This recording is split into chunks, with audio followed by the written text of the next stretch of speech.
He arrested her on a Tuesday. He arrested her again on Thursday. By the following Monday, when she stood before him for the third time with dust on her boots and fire in her eyes, Sheriff Caleb Doran was beginning to think the town of Red Hollow had sent this woman specifically to ruin him. "Trespassing," he said, reaching for the iron cell key. "It's my land," she said. "The deed says otherwise." "The deed is wrong." He'd heard 100 excuses in his years wearing the badge. Drunks who swore they were sober.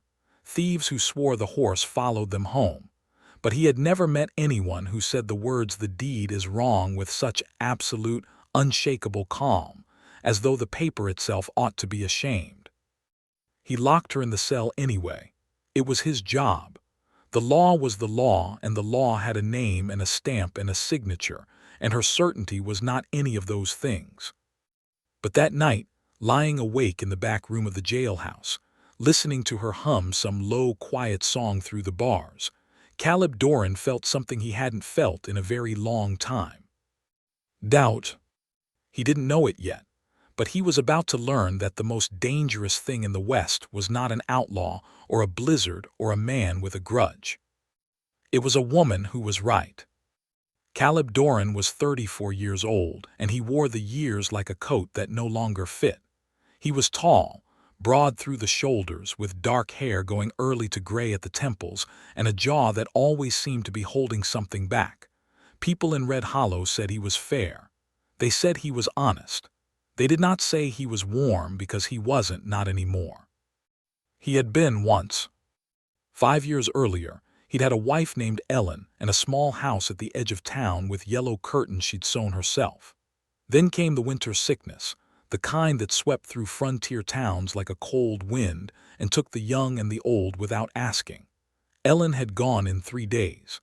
Caleb had buried her himself because the ground was too hard for anyone else to bother, and he had not cried, not once, because he was afraid that if he started he would never stop. So he became the law instead. The law had rules. The law made sense. The law did not die in your arms while you begged it to stay. He clung to the badge because the badge could not break his heart, and he told himself that order was the same thing as peace. It wasn't, but he didn't know that yet. He was lonely in the particular way of men who have decided that loneliness is safer than love. He ate alone. He rode alone. And every night he locked the jailhouse door against a world that had already taken everything worth keeping.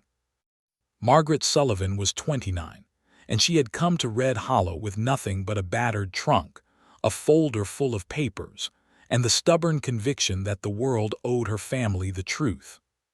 She was not a delicate woman. The sun had freckled her nose and the wind had roughened her hands, and she stood the way working women stood, square and certain, as though daring the ground to shift beneath her. Her hair was the color of autumn wheat, usually escaping whatever pins she tried to trap it with. Her eyes were a clear, challenging gray. She had been a schoolteacher back east, and before that, a rancher's daughter. Both things had taught her to read carefully and to fear nothing she could understand. Her wound was older than Caleb's and quieter. Her father had owned 300 acres along Willow Creek, the richest grazing land for 40 miles. When he died, a man named Harlan Cole had produced a deed transferring the land to himself, signed by her father just weeks before his death, when the old man's hands had shaken too badly to write his own name. Margaret knew the signature was false. She knew it the way you know a counterfeit coin by its weight. But knowing a thing and proving it were two different mountains, and she had spent 2 years climbing both. She was lonely too, though she'd never have admitted it. She had learned to expect betrayal from powerful men and indifference from everyone else. She trusted documents more than people, because documents, at least, could be checked. And so when the new sheriff kept dragging her off the land she knew was hers, she did not see a grieving man. She saw another badge protecting another lie. They were both wrong about each other. It would take a great deal of trouble before either of them found that out. The first real clash came the morning Caleb led her out of the cell. He expected gratitude or sullenness or tears. He got none of those. Margaret Sullivan walked out, smoothed her skirt, looked him dead in the eye and said, "You're an intelligent man pretending to be a stupid one. That's worse than just being stupid." Caleb blinked. "Ma'am, I enforce the deeds as they're recorded." "Then read the deed," she said. "Truly read it. The one Harlan Cole filed. Look at the date. Look at the witness. Look at the ink." She set a folded paper on his desk with the precision of a woman laying down a winning hand. "My father had a tremor in his last months. He could not have made those letters. I taught penmanship for 9 years, Sheriff. I know a forged hand the way you know a drawn gun." Then she walked out into the morning light, leaving him alone with a piece of paper he did not want to look at. He didn't look at it. Not that day. He told himself it wasn't his business to judge deeds, only to enforce them. He told himself she was a bitter woman with a grudge and a clever tongue. He told himself a great many things, and every one of them was a small lie he used to keep the larger truth at bay. But the paper sat on his desk, and paper, as it turned out, was very patient. Over the following weeks, Caleb began to notice things about Margaret Sullivan that did not fit the story he'd told himself. He noticed her at the schoolhouse, which had been shuttered for half a year because Red Hollow couldn't keep a teacher. She'd simply opened the door one Monday and started teaching, asking nothing, taking the dozen ragged children whose parents could barely spare them. She taught them for free. She fed 2 of them from her own thin supplies because she'd seen the hollow look in their faces. He noticed her at the general store, arguing not for herself but for the widow Prout, who'd been overcharged for flour. Margaret won the argument. She always won arguments, but what struck Caleb was that she'd had nothing to gain. He noticed, one bitter night, that when old Tom Avery's horse went lame on the road and the man lay half frozen in the ditch, it was Margaret Sullivan who found him, Margaret who got him onto her own mare, Margaret who walked the 3 miles back to town in the cold so the old man could ride.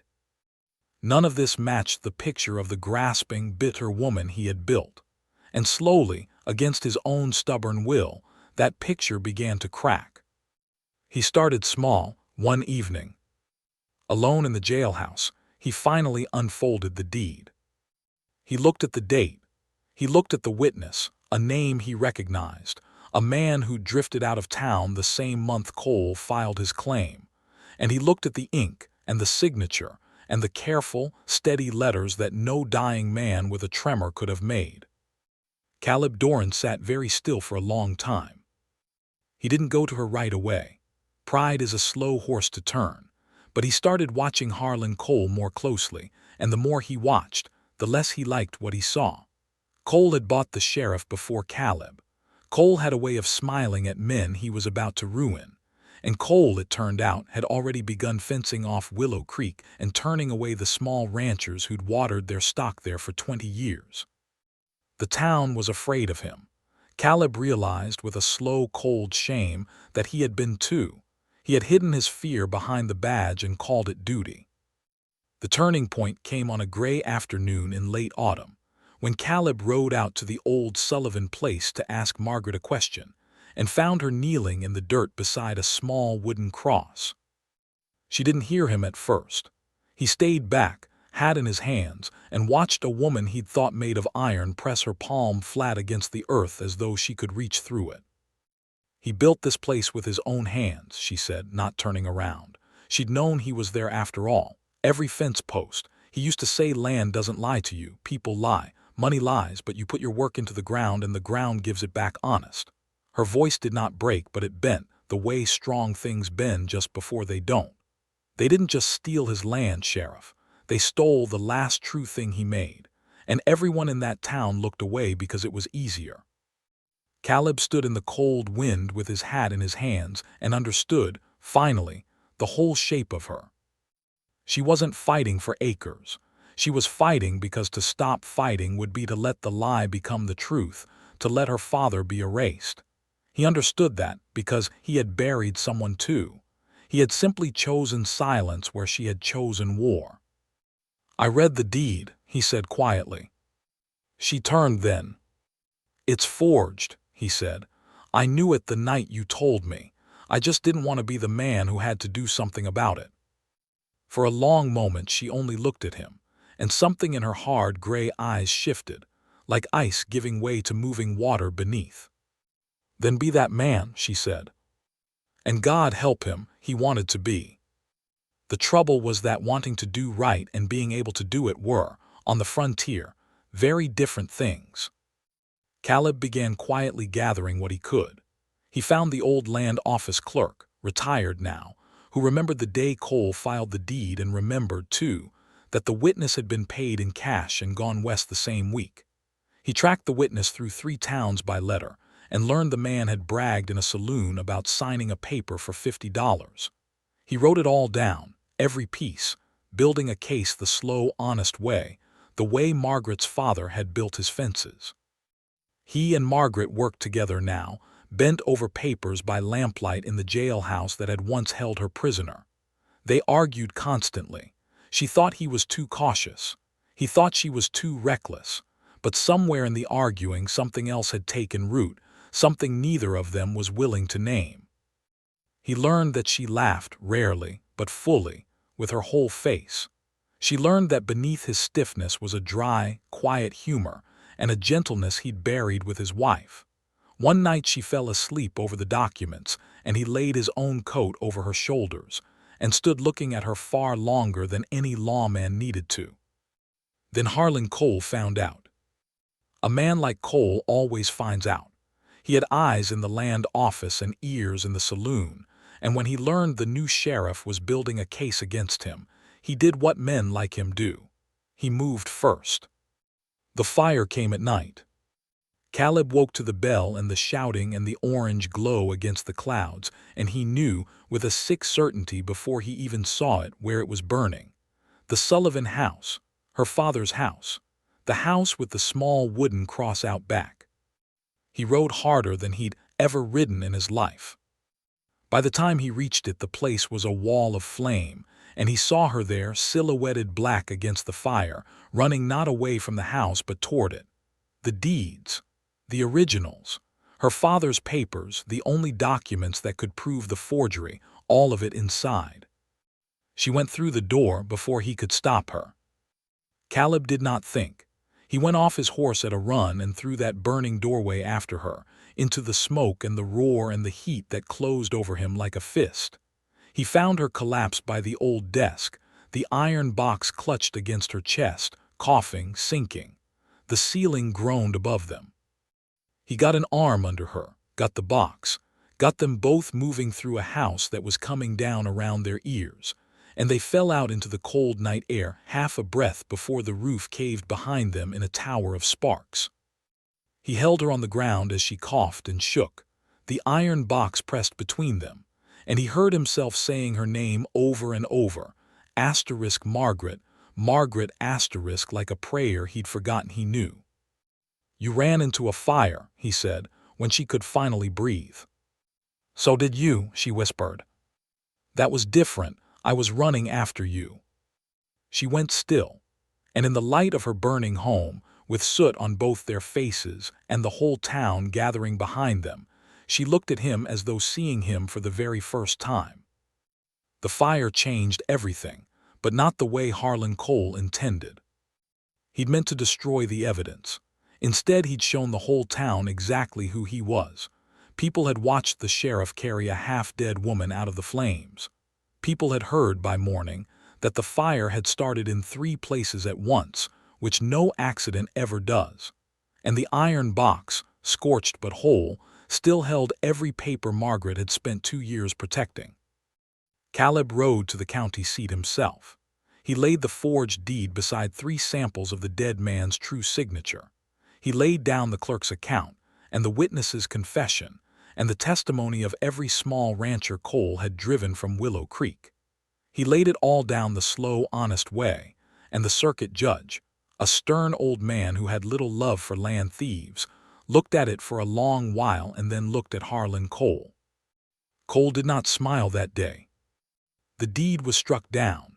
The land returned to its rightful owner, and Harlan Cole, who had bought sheriffs and forged the signatures of dying men, left Red Hollow in the back of a marshal's wagon, headed for a courthouse with far less patience than he was used to. But the thing that mattered most happened later, quietly. The way the most important things usually do. Margaret stood on her land again, her true land, with the spring grass coming up green along Willow Creek and a new frame already rising where the old house had burned. Caleb rode out to find her there, the way he always seemed to, and for once he came with no papers and no badge business and no excuse at all. "I arrested you 3 times," he said. "I remember. I was wrong all 3 times. I remember that too, but there was no edge in it now. There was something soft and waiting." He turned his hat in his hands the way he had the day he'd watched her by the grave. "I spent 5 years deciding it was safer not to feel anything. Then you came to my town and made it impossible." He looked up at her, this hard, honest man finally saying the true thing. "I don't want to be the law to you, Margaret. I want to be the man who runs into the fire." She crossed the green grass to him and took his face in her roughened hands, and she did not laugh, though once she might have. She kissed him instead, there on the land her father had built, with the creek running honest beside them. They were married that summer under an open sky, with the whole of Red Hollow watching, the same town that had once looked away. The widow Prout baked the cake. Old Tom Avery gave her away. The dozen ragged schoolchildren threw wildflowers badly, and when the preacher asked if anyone objected, the silence was so complete you could hear the wind moving through the willows. He had arrested her for standing on the land that was hers. He had called her stubborn when she was only brave, and bitter when she was only true. He had hidden behind his badge because he was afraid of his own heart, and she had hidden behind her papers because the world had taught her that people would always fail her. They had both been so certain and so wrong. In the end, the law did not bring them together. The deeds did not, nor the courthouse, nor any signature or stamp. What brought them together was the simplest, oldest thing in the world. 2 lonely people who finally stopped looking at who they assumed the other was and started seeing who the other truly was. He had kept arresting her, again and again, because she would not stop telling the truth. And in the end, the truth was the one thing that set them both free.